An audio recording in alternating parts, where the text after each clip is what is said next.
Irmãos amados, eu vou ler a palavra em Lucas, capítulo 9.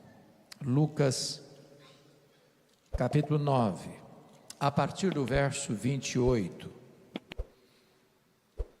até o verso 45, a parte A. É a história da transfiguração. Lucas 9, 28 diz assim: cerca de 8 dias depois de proferidas estas palavras, tomando consigo a Pedro, João e Tiago, subiu ao monte com o propósito de orar. E aconteceu que, enquanto ele orava, a aparência do seu rosto se transfigurou, e suas vestes resplandeceram de brancura. E eis que 2 varões falavam com ele, Moisés e Elias, os quais apareceram em glória e falavam da sua partida que ele estava para cumprir em Jerusalém. Pedro e seus companheiros achavam-se primidos de sono, mas conservando-se acordados, viram a sua glória e os 2 varões que estavam com ele. Ao se retirarem estes de Jesus, disse-lhe Pedro: Mestre, bom estarmos aqui. Então façamos 3 tendas, uma será tua, outra de Moisés, outra de Elias, não sabendo, porém, o que dizia. Enquanto assim falava, veio uma nuvem e os envolveu.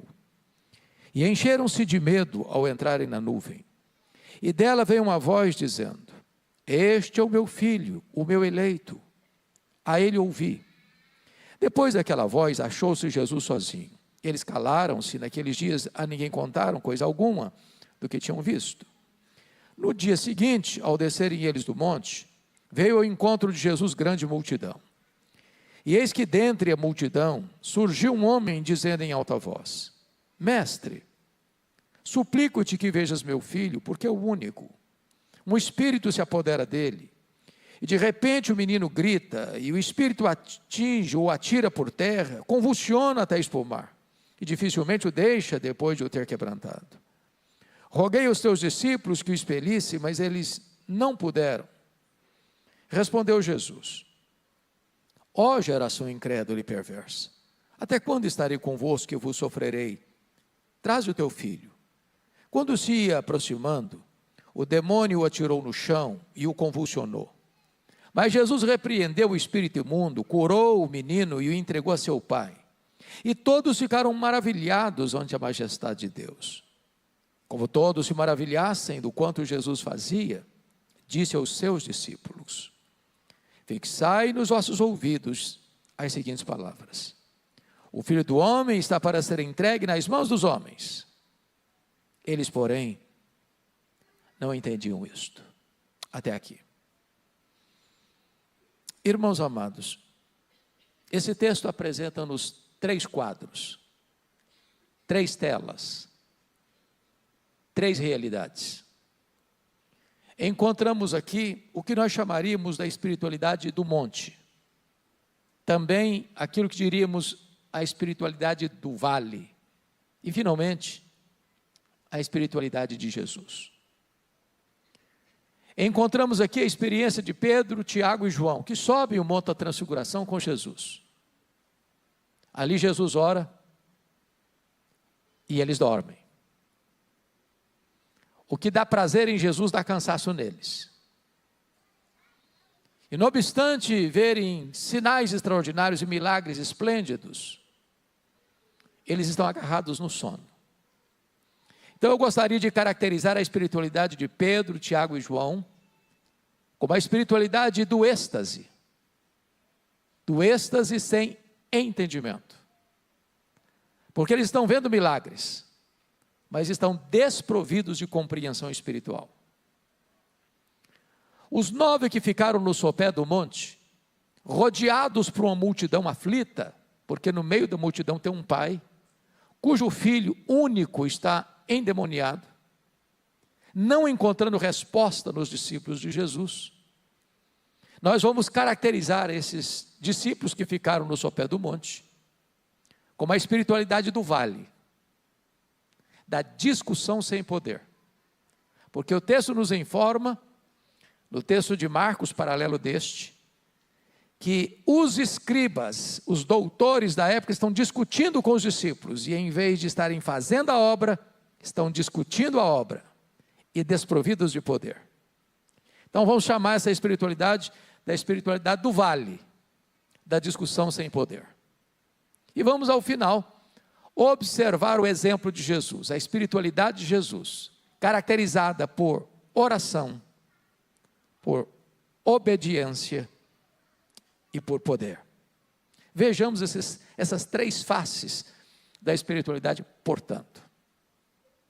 Por que Jesus sobe esse monte com o propósito de orar? Porque Jesus dá esse antepasto do céu. Porque uma semana antes, lá no extremo norte de Israel, lá em Cesareia de Filipe, lá nas fraldas do Monte Hermon, pela primeira vez, Jesus diz para os seus discípulos, depois de afirmar que as portas do inferno não prevaleceriam contra a igreja, que era necessário que ele subisse para Jerusalém, para ser entregue nas mãos dos principais sacerdotes, para ser crucificado, para ressuscitar no terceiro dia. E quando Jesus fala isso, o próprio Pedro, que havia dito, tu és o Cristo, filho do Deus vivo, chama Jesus à parte e passa a reprovar Jesus. Tem piedade de ti, isso não pode te acontecer. Larga a mão desses pensamentos soturnos e doentios. Não pense em cruz. E Jesus se volta para ele e diz, arreda, Satanás. És para mim causa de tropeço. Não cogitas das coisas de Deus, apenas das coisas dos homens. É claro que Jesus não está chamando Pedro de Satanás. E é claro também que Jesus não está mandando Pedro arredar. E Jesus está mandando Satanás arredar. Pedro fica. Pedro é discípulo. Em Pedro, Jesus vai continuar investindo. E aí que entra esse texto. Uma semana depois, Jesus sobe um alto monte. Nós não sabemos se é o Tabor, nós não sabemos se é outro monte. O fato é que Jesus subiu um monte com o propósito de orar. E leva consigo Pedro, Tiago e João. E aqui diz o texto que Jesus sobe com um propósito. O propósito de orar. E enquanto Jesus ora no topo desse monte, diz a Bíblia que o seu rosto se transfigura, a ponto de brilhar como o sol. As suas vestes resplandecem de brancura, e Marcos diz que nenhum lavandeiro da terra podia tornar vestes tão alvas.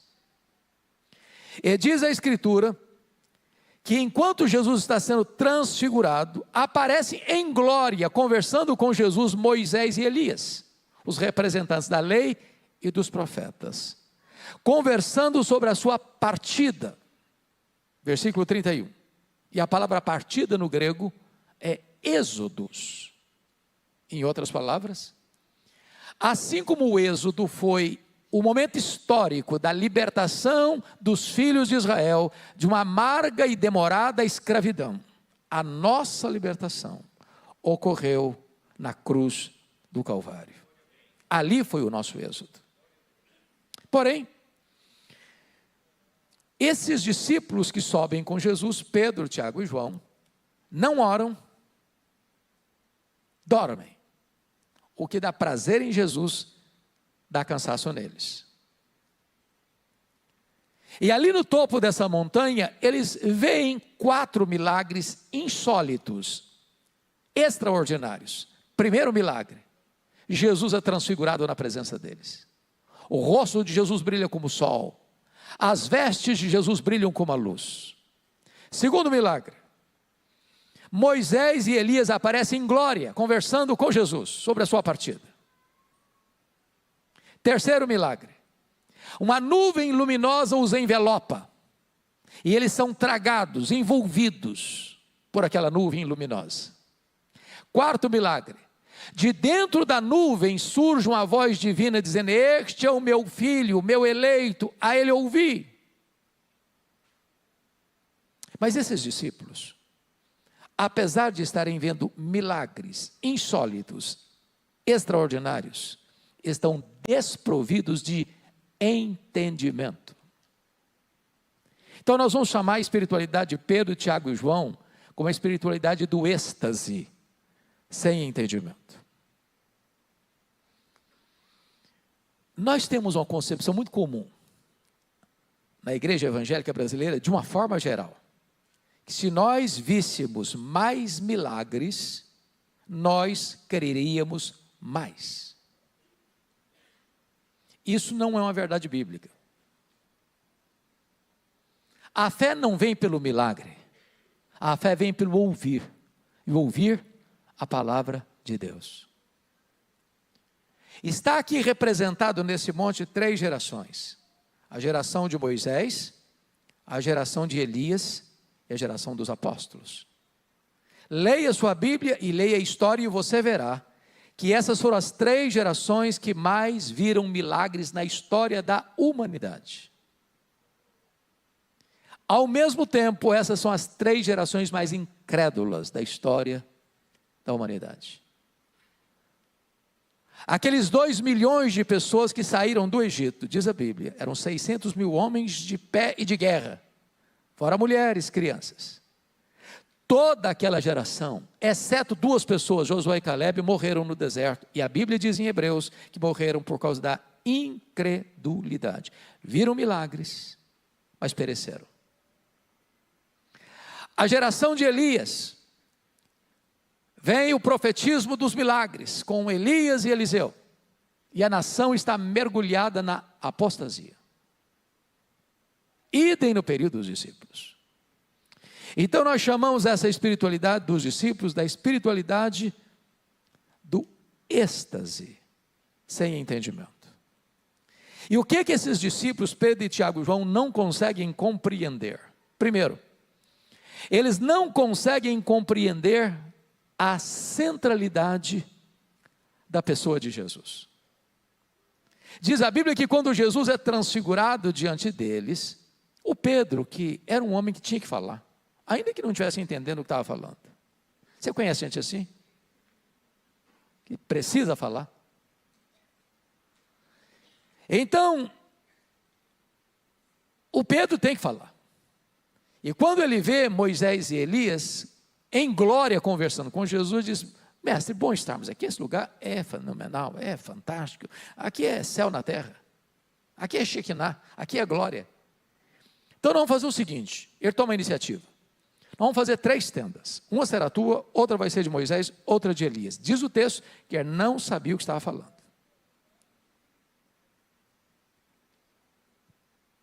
E não sabia o que estava falando, porque estava falando uma bobagem. Que bobagem? Ele está comparando e equiparando Jesus a Moisés, o representante da lei, e a Elias, o representante dos profetas. Mas Jesus não é apenas um grande homem, Jesus é o próprio Deus entre os homens. Ele é único, Ele é singular, Ele é incomparável, Ele é o próprio Deus feito carne. É curioso que esses homens estão vendo milagres, mas estão desprovidos de discernimento espiritual. Nós estamos vivendo uma geração, irmãos, que corre atrás de milagres, até de milagres inexistentes. Nós estamos vivendo uma geração que pessoas fabricam milagres, maqueiam milagres, divulgam milagres que nunca aconteceram. Mas eu preciso lhe dizer que, embora Deus faça milagres, e nós cremos em milagres, e nós já experimentamos milagres, mas o milagre não é a essência do Evangelho de Cristo Jesus. É possível que as pessoas experimentem milagres e se percam eternamente. Mas notem, em segundo lugar, que esses discípulos estão vendo milagres, mas não apenas não discernem a centralidade da pessoa de Jesus, mas não discernem a centralidade da missão de Jesus. Porque quando Jesus desce desse monte e cura aquele menino endemoniado, diz o texto que todos se maravilhavam do quanto Jesus fazia. E então o verso 44 nos introduz uma fala que parece estar fora do contexto. Diante da admiração da multidão, inclusive dos discípulos, Jesus diz assim: fixai nos vossos ouvintes as seguintes palavras: o Filho do Homem vai ser entregue nas mãos dos homens. O que Jesus está fazendo aqui? Irmãos amados, como lá no passado, ainda hoje é assim. Quantas igrejas hoje se reúnem ou têm toda a sua atividade com propaganda de milagres? O evangelho foi reduzido a milagres. Cultos inteiros, longos, só trata de milagres. Como se o milagre fosse a essência do evangelho. E quando Jesus veio e fez milagres, os fez com um propósito, com uma finalidade, de demonstrar que Ele é o Messias. Mas que a sua, a minha, a nossa salvação não passa pelos milagres que Jesus operou. A sua, a minha, a nossa salvação passa pelo sacrifício que Jesus realizou na cruz do Calvário em nosso lugar. Por isso diz o texto, que diante, versículo 43, e todos ficaram maravilhados ante a majestade de Deus, como todos se maravilhassem do quanto Jesus fazia, disse aos seus discípulos. O que Jesus está fazendo aqui? Quando Jesus cura o menino endemoniado, devolve ao seu pai, há uma admiração, há um aplauso, há um reconhecimento do poder de Jesus. Estão empolgados com Jesus. Que maravilha, que milagre extraordinário, que coisa linda que ele fez, o menino está liberto. Aí Jesus deixa a multidão, se volta aos discípulos e diz: olha, preste atenção nisso, fixe os ouvidos no que eu vou falar. O Filho do Homem vai ser entregue nas mãos dos homens. Sabe o que ele está dizendo? Não pensem vocês que eu desci do céu apenas para fazer milagres. Não pensem vocês que eu desci do céu com a missão precípua de curar enfermos. Eu curo enfermos, eu liberto os cativos para provar uma coisa: eu sou o Salvador, eu sou o Redentor. Eu vim não apenas para resolver os seus problemas do aqui e do agora, eu vim não apenas para resolver os seus problemas terrenos, materiais e temporais, eu vim para morrer na cruz em favor de vocês, para dar a vocês a vida eterna. Essa é a minha missão. Então Jesus diz no verso 44 assim: fixai nos vossos ouvidos as seguintes palavras: o Filho do Homem está para ser entregue nas mãos dos homens. Em outras palavras, eu vim para morrer. Não se empolgue, porque a única solução para a sua vida, a única resposta para a sua vida, o único caminho de salvação para você é compreender que eu vim para morrer e morrer pelos seus pecados, para dar a você a vida eterna. Irmãos, uma pessoa poderia experimentar todos os milagres de Deus nessa vida: cura,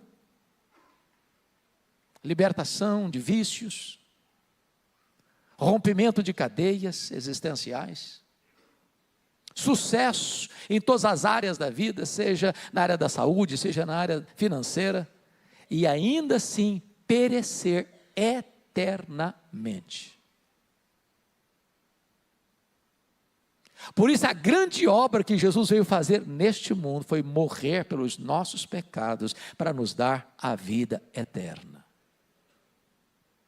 Você pode ser a pessoa mais culta de Cuiabá, você pode ser a pessoa mais rica de Cuiabá, você pode ser a pessoa mais famosa de Cuiabá, você pode ser a pessoa mais influente na sociedade de Cuiabá, e ainda assim perecer eternamente.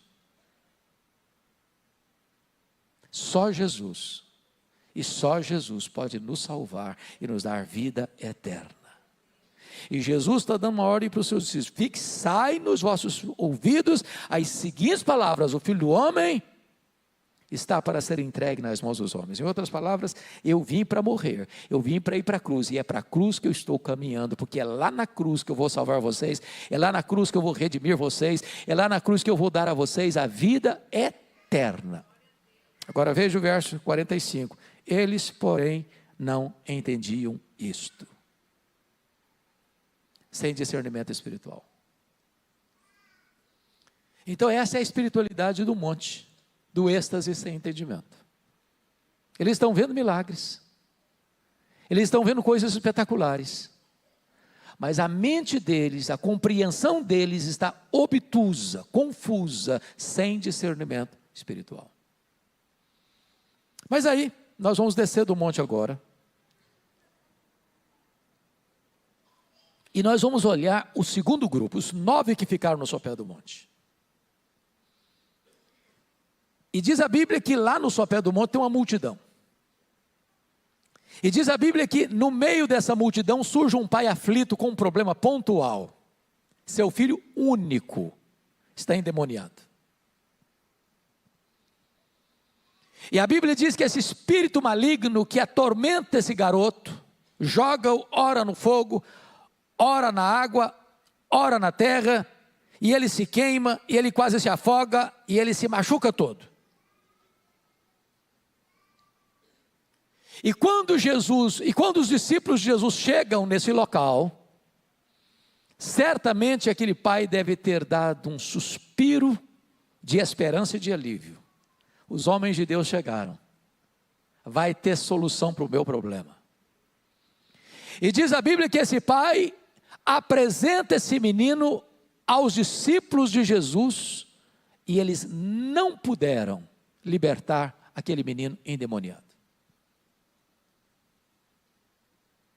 E os evangelistas que relatam esse episódio, normalmente Marcos, nos informa que os discípulos não puderam, porque estavam agarrados numa discussão com os escribas, os inimigos da obra. Então preste atenção nessa frase. Deus não nos chamou para discutir com os inimigos da obra. Deus nos chamou para fazer a obra. Não podemos nos distrair. E porque eles estavam discutindo a obra, em vez de se prepararem para a obra e fazer a obra, eles estavam desprovidos de poder. Porque mais tarde, quando Jesus desce do monte e encontra essa multidão desesperada com um problema pontual sem ser resolvido, o pai se queixou com Jesus: eu apresentei o meu filho aos teus discípulos, mas eles não puderam, estavam desprovidos de poder. E Jesus tem que soltar um gemido de dor: ó geração incrédula e perversa, até quando eu vos suportarei?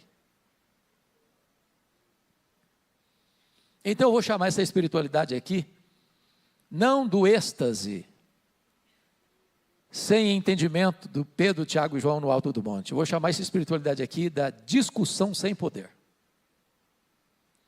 Irmãos, Deus não nos chamou para discutir a obra, Deus nos chamou para fazer a obra. Tem muita gente que só discute a obra, são teóricos da obra, são filósofos da obra, são aqueles que abrem correntes de pensamento, mas Deus não nos chamou para discutir, Deus nos chamou para fazer. E os discípulos estão discutindo, em vez de estarem trabalhando. E enquanto os discípulos discutem, o diabo age. Enquanto os discípulos perdem tempo com os inimigos da obra, o diabo está atormentando uma vida para destruí-la. Então preste atenção nisso. Não permita que o inimigo tire você do seu foco. Tem muitas coisas que nos distraem, e às vezes coisas boas. Nós não poderíamos afirmar que uma boa discussão teológica não seja uma coisa boa. Tem hora que a igreja precisa discutir mesmo teologia para acertar o caminho.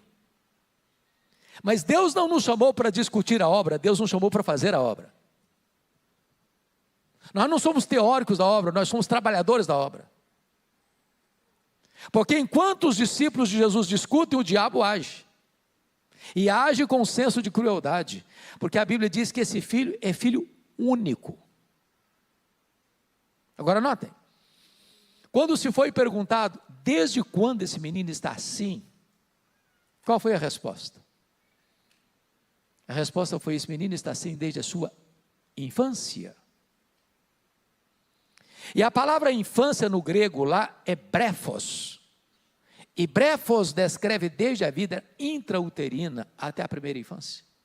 Sabe o que significa isso, irmãos? A mãe desse menino teve uma gravidez complicada. A gravidez dela foi uma gravidez esquisita. O bebê que estava no ventre dela já estava sendo possuído por um espírito maligno. Esse menino nasce e já transtorna a paz da família. Esse menino cresce e é um desespero familiar, porque ora o espírito entrava nele, ele jogava no fogo, ora o espírito entrava nele, ele pulava na água, ora o espírito entrava nele, ele se machucava todinho em terra. Esse menino estava todo desfigurado. É um tormento para a família. E o pai se queixa com Jesus: eu apresentei o meu filho aos teus discípulos e eles não puderam.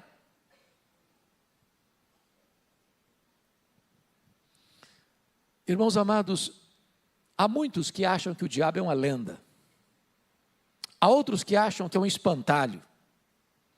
Há outros que acreditam que isso é uma criação das mentes mais perturbadas para afligir as pessoas mais fracas. Mas o diabo e seus demônios é uma realidade. É uma realidade. E diz a Bíblia que mais tarde os discípulos perguntaram para Jesus: Senhor, por que nós não conseguimos libertar aquele menino?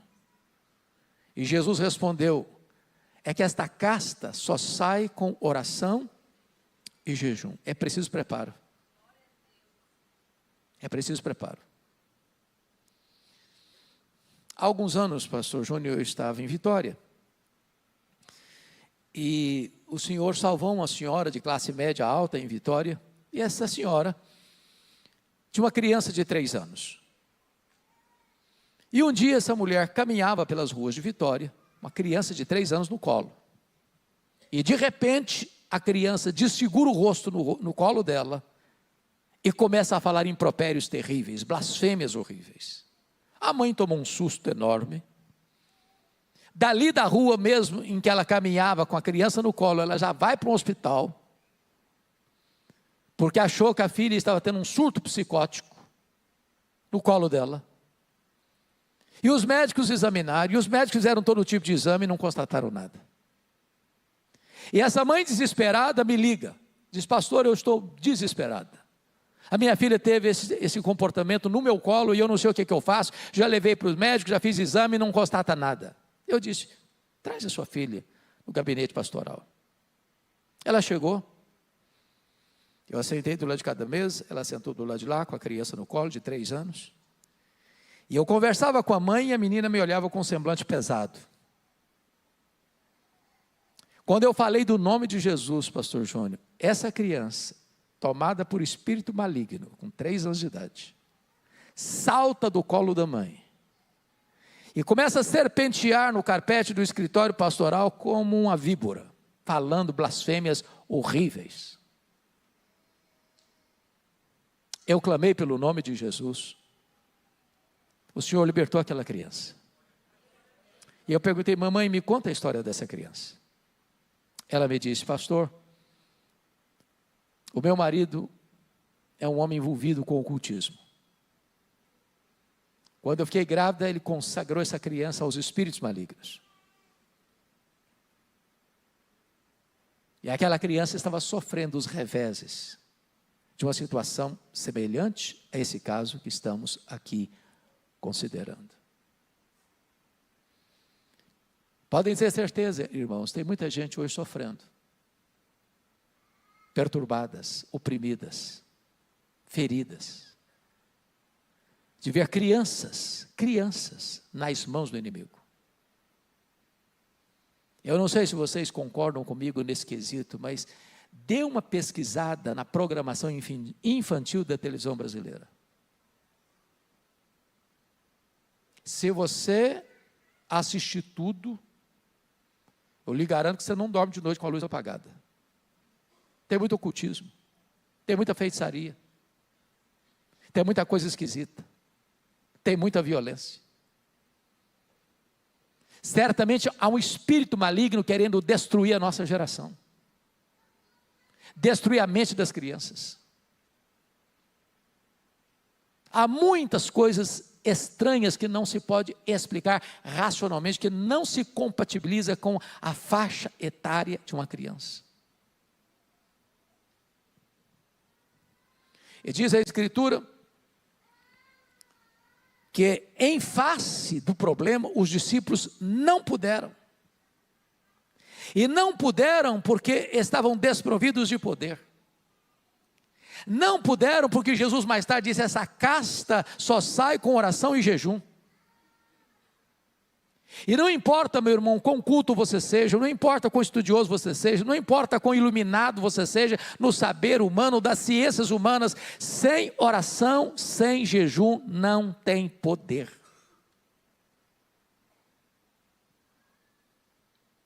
Precisamos de poder.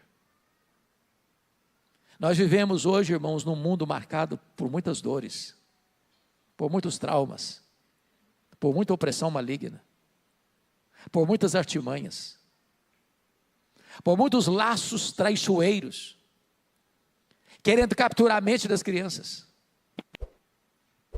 querendo oprimir as crianças. Tem coisa muito esquisita acontecendo por aí. Eu estive recentemente num país, até próximo de nós, permita-me poupar a informação, e eu fiquei com o coração apertado, porque eu cheguei naquela cidade para pregar, e a primeira pessoa que me aborda na porta da igreja foi uma mãe aflita. Ele disse, pastor, o senhor pode vir aqui um pouquinho comigo? Eu falei, claro. Ela me disse, o meu filho de 5 anos foi na escola hoje pela primeira vez. Eu falei, que bom que ele foi à escola pela primeira vez, é uma experiência linda, maravilhosa, é uma linda jornada que começa. Ela me disse, mas não foi bom não, foi traumático. Eu falei, por quê? Quando meu filho chegou na escola, o professor o pegou pelo braço, levou-o numa sala e fez a seguinte abordagem, você está vindo hoje pela primeira vez na escola, e você é quem decide se você quer ser um menino ou uma menina. E eu fico imaginando que propósito, com que propósito um professor faz isso? Com uma criança de 5 anos? Que tipo de intenção tem por trás? De plantar uma dúvida? De semear o joio da cisânia para confundir a mente de uma criança de 5 anos?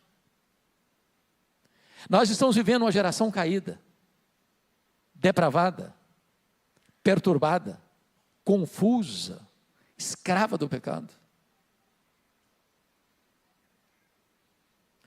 E o que é mais triste, o que é mais doloroso, é que quando os discípulos de Jesus estão na área, no sopé do monte, e uma multidão se reúne, aquele pai aflito, ao ver os discípulos de Jesus, deve ter dado um suspiro de esperança, louvado seja Deus, os homens de Deus acabam de chegar.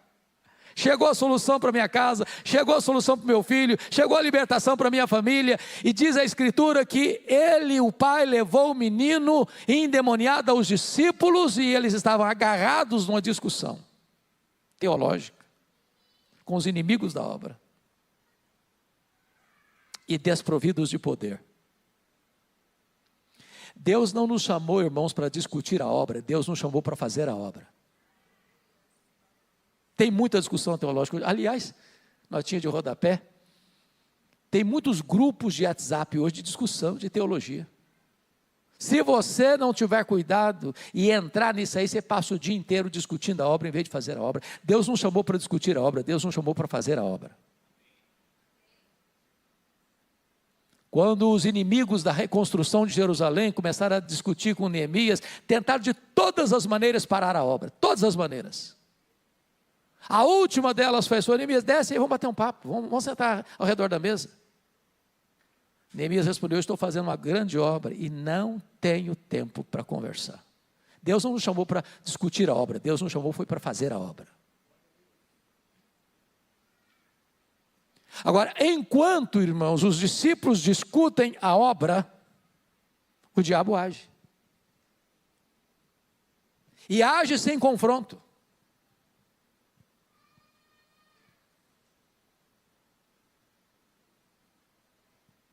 Às vezes, corre-se o risco da gente vir à igreja e voltar para casa, e vir à igreja e voltar para casa, semana após semana, mês após mês, ano após ano, e nos tornamos doutores de banco de igreja, mas não atravessamos a rua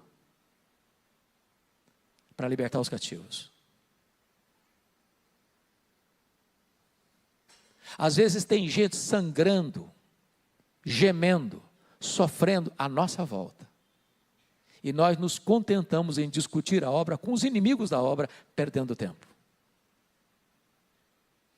E quando aquele pai trouxe o menino, Jesus solta um gemido de dor: ó geração incrédula e perversa, até quando eu vos suportarei?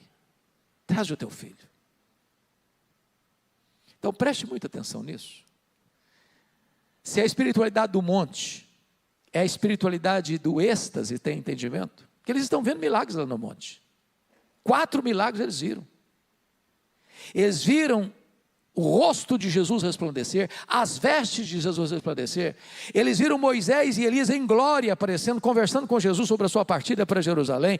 Eles viram a nuvem luminosa os envelopando naquele monte. Eles viram, meus amados irmãos, uma voz do céu dizendo: este é o meu filho, o meu eleito. Aí eu ouvi. Eles estão vendo milagres, mas estão desprovidos de entendimento. Mas os 9 que ficaram no sopé do monte estão agarrados numa discussão sem poder. Se você fizer uma análise da igreja brasileira, as pessoas estão mais discutindo a obra do que fazendo a obra. Deus não nos chamou para discutir a obra, Deus nos chamou para fazer a obra. Tem muitos teóricos. E Deus está chamando você para ação. Tem cativos que precisam ser libertos. Tem oprimidos que precisam receber libertação. E o Espírito Santo foi dado à igreja não para discutir a obra, o Espírito Santo foi dado à igreja para fazer a obra. Então, se a espiritualidade do monte é a espiritualidade do êxtase sem entendimento, a espiritualidade do vale é a espiritualidade da discussão sem poder. Eles estão discutindo a obra com os inimigos da obra, em vez de estarem fazendo a obra de Deus em tempo oportuno. Mas agora, gostaria que vocês olhassem comigo, não a espiritualidade do monte, do êxtase sem entendimento, não a espiritualidade do vale, da discussão sem poder. Eu gostaria que vocês olhassem comigo agora a espiritualidade de Jesus, porque ela é marcada por 3 coisas. A primeira coisa é a oração. Jesus subiu o monte para orar, e orou, e os discípulos se agarraram no sono. Nada cansa mais um crente carnal do que orar. Ele ora 2 minutos, o assunto já esgotou, e ele começa a agarrar no sono. Porque o que dá prazer para ele não é a comunhão com Deus.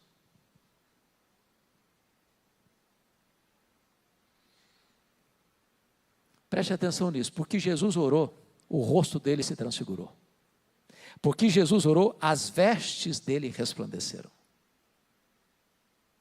Porque Jesus orou, o Pai disse: este é o meu filho, o meu amado, o meu eleito, a ele ouvi. Quando você ora, você respira o oxigênio do céu. Quando você ora, você se deleita em Deus.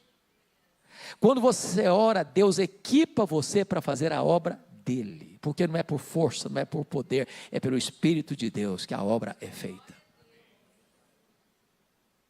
Eu não sei como é que é a sua vida de oração, mas eu recomendo você nesta noite a se matricular na escola da oração. Porque se você não for um homem ou mulher de oração, você não terá poder para enfrentar as hostilidades espirituais que são postas à sua volta. Não importa quão culto você seja, não importa quão estudioso você seja, não importa quantos livros você tem na sua biblioteca, não importa quantos livros você lê por ano, você e eu precisamos de poder, e não há poder sem oração. Nem oração, nenhum poder. Pouca oração, pouco poder. Muita oração, muito poder. Não precisa levantar a mão. Pergunta diagnóstica: como está a sua vida de oração?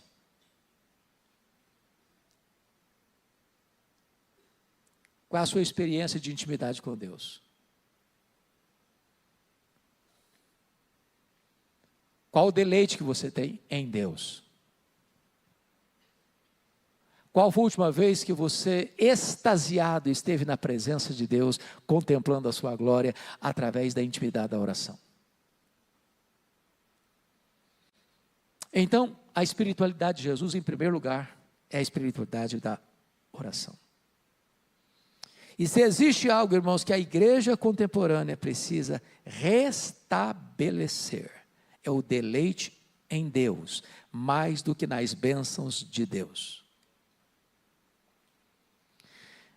Faça uma análise, e você verá que talvez hoje a maioria das chamadas igrejas evangélicas tem um trabalho acentuadamente antropocêntrico.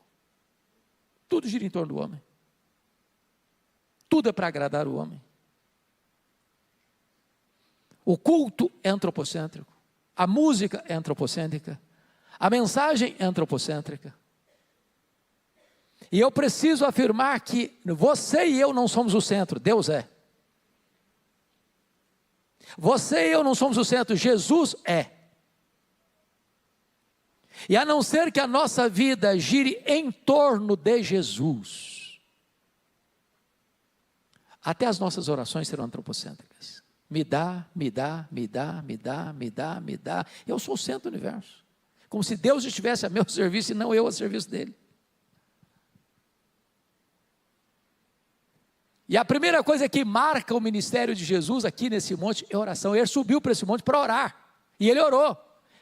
E porque ele orou, o rosto dele se transfigurou. Porque ele orou, as vestes dele resplandeceram de brancura. Mas os discípulos de Jesus estão agarrados no sono. Porque se você não tem uma dívida de intimidade com Deus, orar cansa você, dá cansaço em você, dá sono em você. Você ora 2 minutos e não tem mais assunto e começa a agarrar no sono. Mas a oração é o deleite. Oração é o oxigênio da alma. É o respiro da alma. Por isso Jesus ora e como consequência, ele é transfigurado. O rosto brilha, as vestes brilham. A glória de Deus desce sobre ele. A segunda marca da espiritualidade de Jesus não é apenas oração, é também obediência. Porque quando ele desce desse monte, diz a Escritura que lá no vale, no sopé do monte, tem uma multidão aflita. Um pai desesperado. Os discípulos de Jesus fora de foco, discutindo a obra em vez de fazer a obra. E então diz a Bíblia que esse pai aflito chega para Jesus com uma queixa. Eu apresentei o meu filho aos teus discípulos e eles não puderam. E Jesus solta um gemido de dor. Ó geração incrédula e perversa, até quando vos suportarei? Agora preste atenção. Se não tem poder em nossa vida, não é por falta de poder. É porque nós não estamos buscando este poder. Nós podemos viver numa usina de poder e ao mesmo tempo viver uma vida de fraqueza espiritual. Não porque não tenha poder, porque nós não estamos nos apropriando deste poder.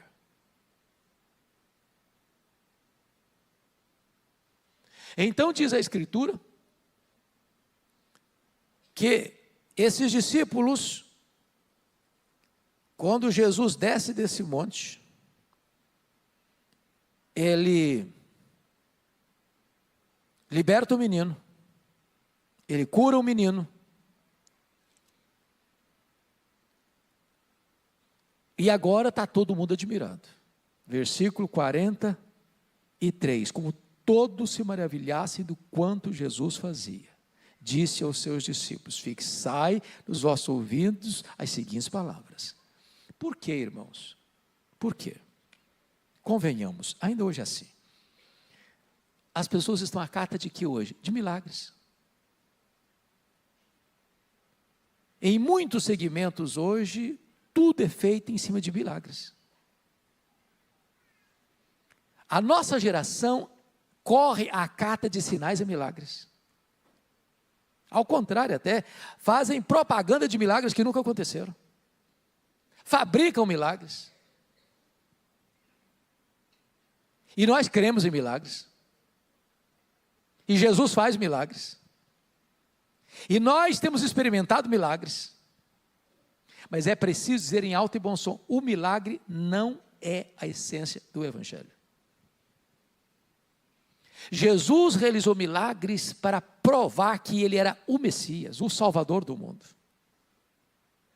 Mas a nossa redenção não passa pelo milagre, a nossa redenção passa pela morte de Cristo na cruz do Calvário. É por isso que quando Jesus opera esse milagre de libertar esse menino e de devolver esse menino ao seu pai, todos ficaram maravilhados do quanto ele fazia, todos quantos, até os discípulos de Jesus, estão encantados, isso aqui que é maravilhoso. Aí Jesus se volta para eles e diz assim, olha, fixai nos vossos ouvidos as seguintes palavras, o Filho do Homem vai ser entregue nas mãos dos homens. Sabe o que ele está dizendo, trocando em miúdos?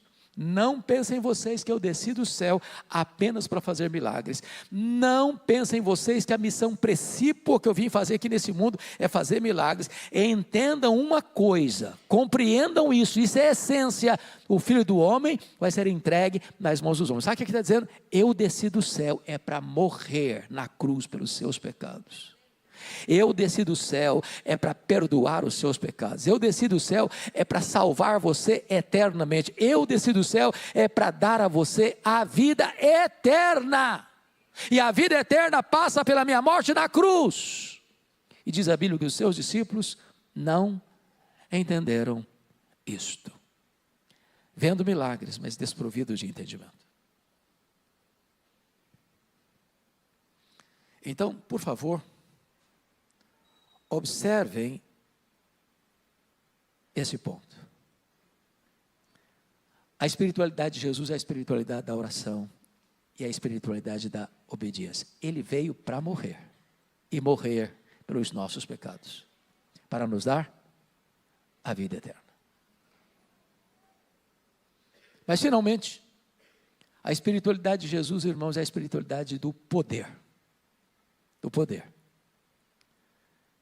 Porque diz a Escritura que esse pai aflito se aproxima de Jesus e disse num tom de dor, eu apresentei o meu filho aos teus discípulos e eles não puderam. Eles não puderam. Qual a reação de Jesus? Um gemido de dor.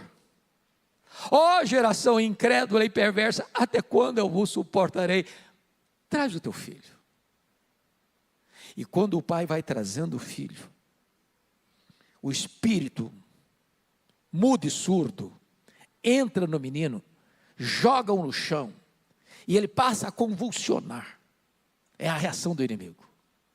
É o estertor do inimigo. E Jesus dá uma ordem aos espíritos malignos, sai desse menino, e nunca mais voltes a ele.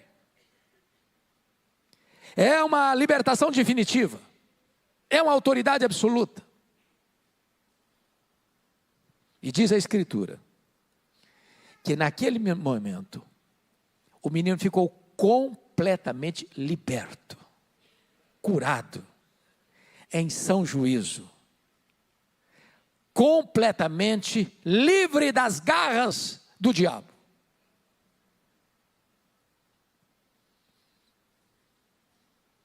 Mais tarde os discípulos perguntaram para Jesus, e o Senhor, conta para nós, por que é que nós não conseguimos libertar aquele menino? Jesus respondeu, esta casta só sai com oração e jejum. Há níveis de batalha espiritual mais resistentes do que outras. E nós, irmãos, somos guerreiros de Deus, que precisamos estar preparados, equipados e revestidos com o poder do Espírito Santo, para destruir fortalezas e anular sofismas.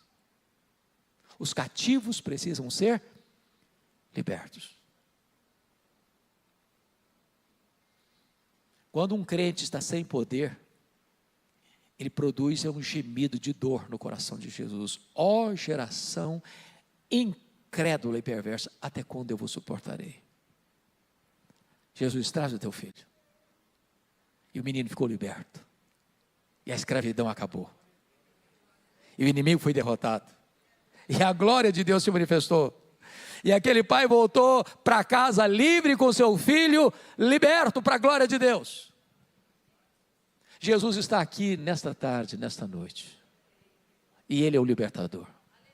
Eu não sei quanto tempo você tem sido, talvez, oprimido pelo inimigo, mas Jesus chega aqui nesta tarde, nesta noite, para libertar os cativos e trazer vida e vida em abundância.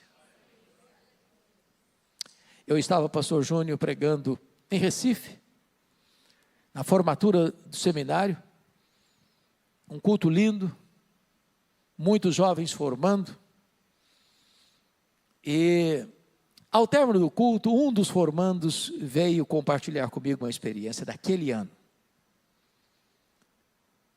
Não é comum a igreja de grande porte convidar um seminarista para ser o pregador de uma conferência de um final de semana, sexta, sábado e domingo. Via de regra, a igreja escolhe um pastor mais experiente para compartilhar a palavra. Mas naquele caso, uma grande capital do Brasil convida um dos formandos para ser o pregador do aniversário da igreja, das conferências da igreja.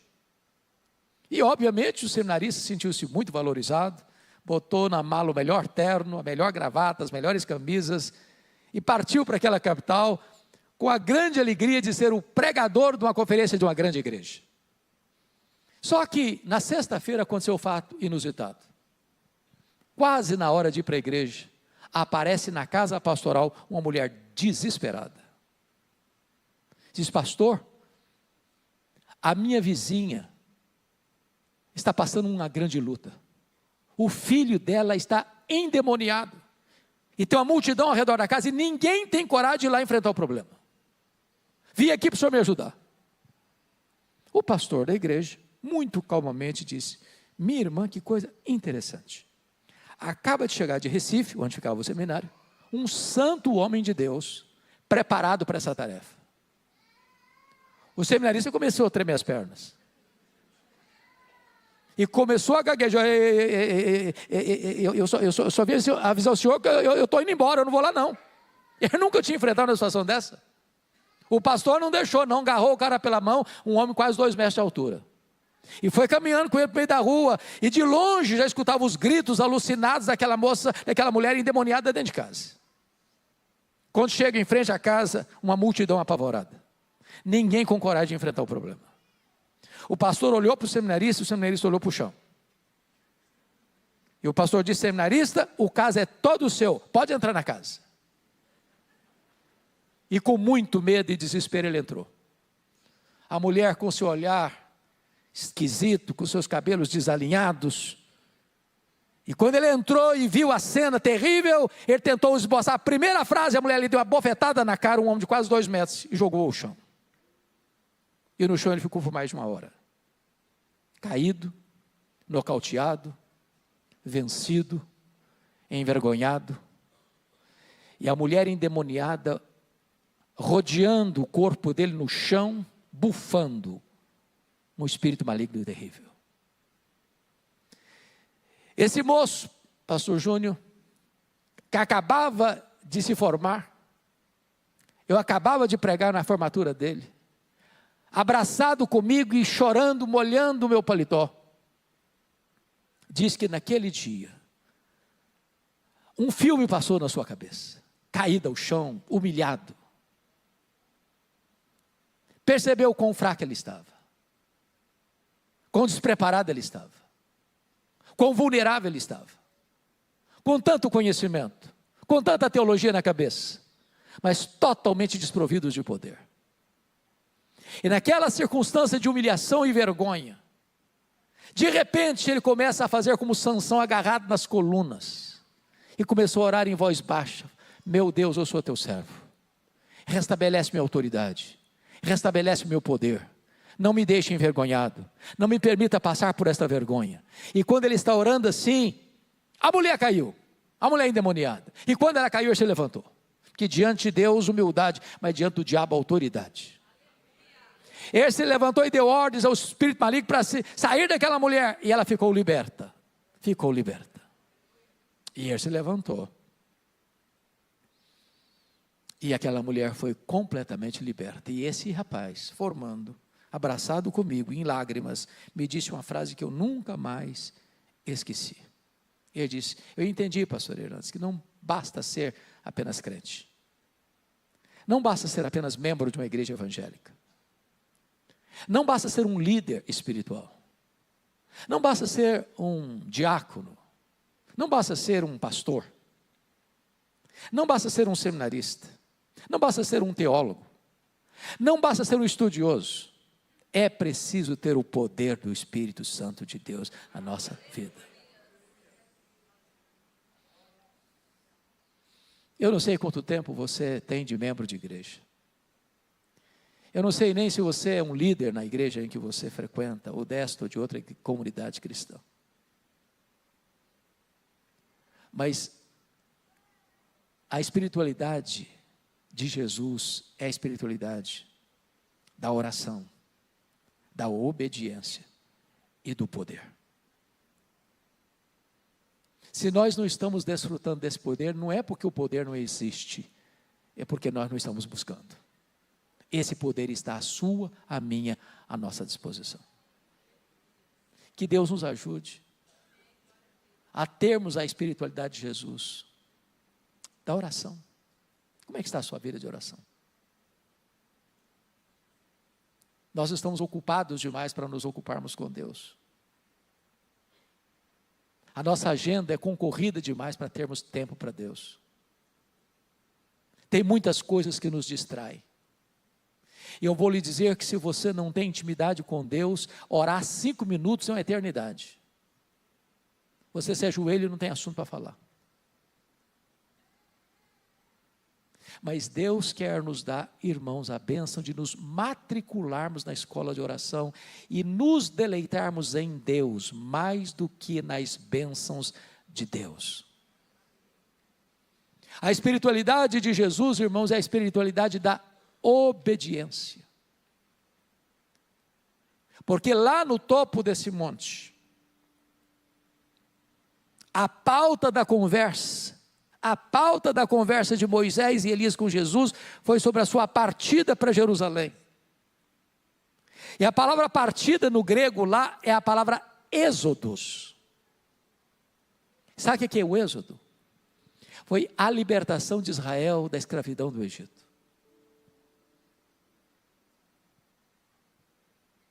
Eu quero dizer para você que o projeto de Deus para você e para mim é uma vida de obediência. Porque quando Jesus desce desse monte e cura o menino, todos, diz o texto, ficaram maravilhados ante a majestade de Deus.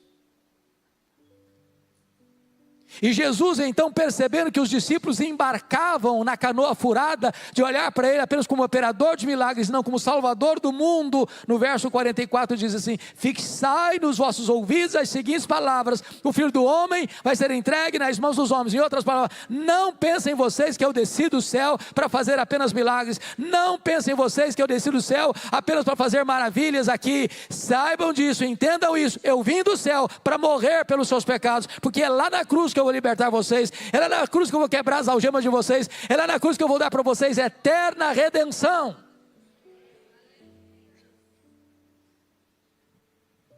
Mas a espiritualidade de Jesus é a espiritualidade do poder.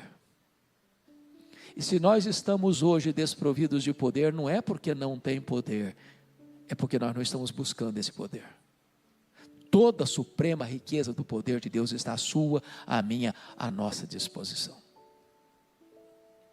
Que evitemos a espiritualidade do monte, do êxtase sem entendimento. Pedro, Tiago e João. Que evitemos a espiritualidade do vale, da discussão sem poder.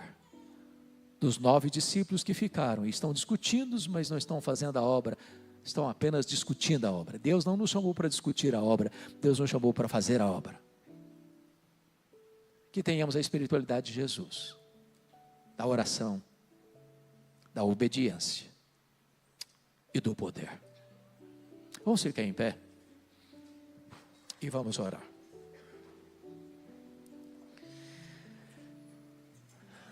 Senhor querido, aqui está a tua igreja, aqui está o teu povo. Povo a quem tu amas, por quem Cristo morreu. Povo que recebeu o Espírito Santo, que foi selado com o Espírito Santo da promessa. Tu conheces cada pessoa que está aqui, tu conheces cada pessoa que está conectada conosco nesta noite.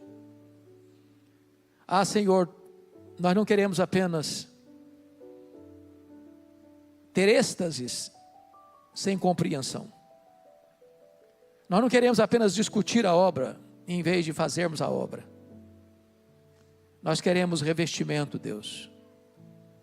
Nós queremos fazer a tua obra. Então nos matricule nesta noite na escola da oração. Dá-nos um senso mais profundo, Deus, de obediência ao teu propósito, ao teu projeto.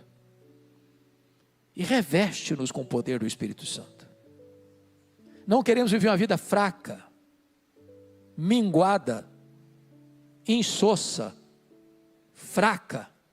Reveste-nos com o poder do teu Espírito, Senhor, para que confrontemos as forças das trevas, para que vivamos uma vida maiúscula e superlativa, para que vivamos, Deus, para libertar os cativos e trazer glória ao teu nome.